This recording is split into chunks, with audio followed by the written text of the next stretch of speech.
Super 8ৰ অন্তিমখন মেচত ভাৰতীয় দলে অষ্ট্ৰেলিয়াক 26 ৰানৰ ব্যৱধানত পৰাস্ত কৰি অষ্ট্ৰেলিয়াক ছেমিফাইনেলৰ ৰেচৰ পৰা বহিষ্কাৰ কৰি দিলে আৰু ভাৰতীয় দলে অষ্ট্ৰেলিয়াক পৰাস্ত কৰাৰ লগে লগে ছেমিফাইনেল নিশ্চিত কৰিলে আৰু ভাৰতীয় দলে ইংলেণ্ডৰ লগত ছেমিফাইনেলত উপনীত হ'ব 27 জুন তাৰিখে। আৰু ভাৰতীয় দলে মেচখনত যি ধৰণে ডমিনেটিং প্ৰদৰ্শন কৰিছিল আৰু অষ্ট্ৰেলিয়াই প্ৰথমে টছত জিকি ভাৰতীয় দলক বেটিঙৰ কাৰণে আমন্ত্ৰিত জনাইছিল আৰু ভাৰতীয় দলে কম সময়ৰ ভিতৰতে বিৰাট কোহলিৰ উইকেট হেৰুৱাইছিল যদিও পিছলৈ অধিনায়ক ৰোহিত শৰ্মাই যি ধৰণে লিডাৰশ্বিপ ইনিংছ খেলিছিল, ৰোহিত শৰ্মাই অধিনায়ক হিচাপে যিদৰে দলৰ দায়িত্ব কান্ধত লৈ 92 ৰানৰ এটা ইনিংছ খেলিছিলে, এই ইনিংছৰ মূলতেই অষ্ট্ৰেলিয়ান দলে প্ৰথমৰে পৰাই মেচৰ পৰা বহু আঁতৰত যাবলগীয়া হৈছিলে আৰু ৰোহিত শৰ্মাই যি ধৰণে এটেকিং হিচাপত খেলি আছিলে, কম সময়ত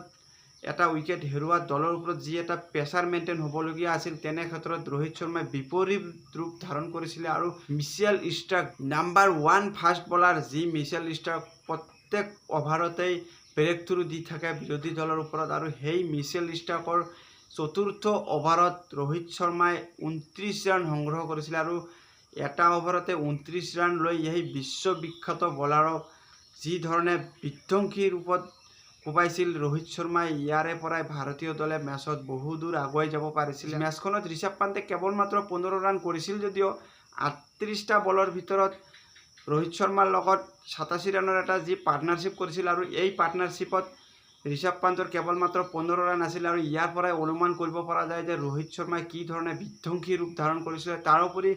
মেচখনত ভাৰতীয় দলৰ সকলো বেটাৰসকলে সৰু সৰু কণ্ট্ৰিবিউট কৰিছিলে। সূৰ্য কুমাৰ যাদৱেও 31 ৰান কৰিছিলে আৰু দলৰ প্ৰয়োজন সাপেক্ষে সূৰ্য কুমাৰ যাদৱে যি ৰান কৰিছিল, ইয়াৰ মূলতেই ৰোহিত শৰ্মাই এফালৰ পৰা এটেকিং হিচাপে খেলি যাব পাৰিছিলে। তাৰোপৰি শিৱম ডুবে যোৱা মেচখনতো ভাল স্ক'ৰ কৰিছিল আৰু এই মেচখনতো 28 ৰানৰ এটা গুৰুত্বপূৰ্ণ ইনিংছ খেলিছিল আৰু ডুবে আউট হোৱাৰ পিছতো দলক ৰোহিত শৰ্মাই যি এটা প্লেটফৰ্ম ছেট কৰি দিছিলে, এই প্লেটফৰ্ম অনুযায়ী শেষলৈ হাৰ্দিক পাণ্ডিয়াও দুৰ্দান্ত লেভেলৰ ফিনিচিং দিছিলে। হাৰ্দিক পাণ্ডিয়াই কেৱল মাত্ৰ 17টা বলৰ সন্মুখীন কৰি 27 ৰানৰ এটা তুফানী ইনিংছ খেলিছিলে আৰু প্ৰথমৰে পৰাই ৰোহিত শৰ্মাই যি ধৰণে ছেট কৰিছিলে ইনিংছ, সেই মৰ্মে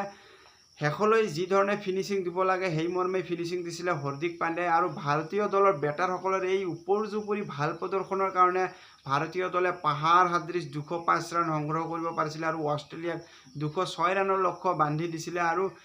206 ৰানৰ লক্ষ্য আগত লৈ অষ্ট্ৰেলিয়ান দলে কেৱল মাত্ৰ 181 ৰানহে কৰিব পাৰিছিলে আৰু অষ্ট্ৰেলিয়াৰ হৈ এফালৰ পৰা ট্ৰেভিছ হেডে এটেকিং কৰি আছিলে যদিও বাকী বেটাৰসকলে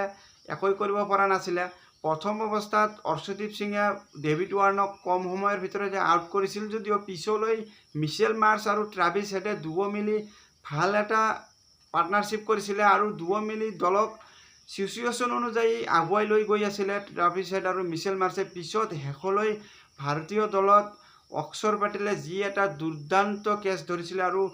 কুলদীপ যাদৱৰ বলত যি এটা অক্ষৰ পেটেলে ফিল্ডিং কৰিছিলে, অবিশ্বাস্য যেন এটা কেচ ধৰি মিচেল মাৰ্ছক পেভিলিয়নলৈ পঠুৱাই দিছিল আৰু কুলদীপ যাদৱে মিডিল অভাৰত প্ৰেছাৰ মেইনটেইন কৰি বলিং কৰি দুটা গুৰুত্বপূৰ্ণ উইকেট লৈছিল আৰু কুলদীপ যাদৱেই যেন ভাৰতীয় দলৰ দীপ জ্বলাই দিছিল আৰু কুলদীপে আহি দীপ জ্বলোৱাৰ পিছৰে পৰাই যেন ভাৰতীয় দলে ওপৰ জুপুৰি ব্ৰেক থ্ৰু দি আছিলে। পিছত শেষলৈ ট্ৰেভিছ হেডে এফালৰ পৰা সম্পূৰ্ণৰূপে থিয় হৈ এটেকিং হিচাপত খেলি আছিলে আৰু এনে লাগিছিল যেন কিজানি হয়তো ট্ৰেভিছ হেডে যদি ক্ৰিজলৈ থকালৈকে ভাৰতীয় দলৰ জয় কৰাটো অসম্ভৱ হ'ব আৰু ঠিক তেনে সময়তে 17তম অভাৰত আহি জছপ্ৰীত বুমৰাই যি খেল দেখুৱালে আৰু ভাৰতীয় দলৰ অন্তিম আশা ভৰসা যেন বুম বুম বুমৰাহৰ হাততেই আছিল আৰু জছপ্ৰীত বুমৰাই আশা অনুযায়ী প্ৰদৰ্শন কৰিলে আৰু 17তম অভাৰত কেৱল মাত্ৰ 3 ৰান ব্যয় কৰি বিধ্বংসী ট্ৰেভিছ হেডক আউট কৰিছিলে আৰু এনে লাগিছিল যেন সেই ট্ৰেভিছ হেড নামটো ভাৰতীয় দলৰ কাৰণে পুনৰ এবাৰ অভিশপ্ত নাম হিচাপে বিবেচিত হ'ব, কিন্তু জছপ্ৰীত বুমৰাই সেই অভিশপ্ত ট্ৰেভিছ হেড নামৰ বেটাৰজনক আউট কৰি সম্পূৰ্ণ মেচৰ মোমেণ্টাম ভাৰতীয় দলৰ হাতত চিফ্ট কৰি লৈছিলে আৰু তেতিয়াৰে পৰাই যেন ভাৰতীয় দলৰ বাকী বলাৰসকলে যি ধৰণে বুমৰাৰ লগত উইকেট লোৱাৰ এটা পাৰ্টনাৰশ্বিপ কৰিব লাগে সেই ক্ষেত্ৰত ভাল সহযোগিতা আগবঢ়াইছিল আৰু শেষলৈ অৰ্শদীপ সিঙেও ওপৰ জুপুৰি দুটা উইকেট লৈ অষ্ট্ৰেলিয়ান দলৰ পৰাজয় নিশ্চিত কৰিছিলে আৰু ভাৰতীয় দলৰ হৈ বলাৰ হওক বা বেটাৰে হওক বা ফিল্ডিঙৰ টাইমত খেলুৱৈসকলে যি ধৰণে তিনিওটা ডিপাৰ্টমেণ্টত ইম্প্ৰুভ কৰিছে। এটা সুন্দৰ প্ৰদৰ্শন আছিল আৰু ভাৰতীয় দলে যি খেল দেখুৱালে as a Indian proud feel কৰিব পৰা প্ৰদৰ্শন কৰিছে। আৰু ভাৰতীয় দলে যদিহে ওপৰ-জুপুৰি এনে প্ৰদৰ্শন কৰে তেনেহ'লে ভাৰতীয় দলে ট্ৰফি জিকাটো নিশ্চিত। আজিলৈ মেটচ প্ৰিভিউ ইয়াই আছিল। ভিডিঅ'খন চাই ভাল পালে লাইক আৰু ছাবস্ক্ৰাইব কৰিব। ধন্যবাদ।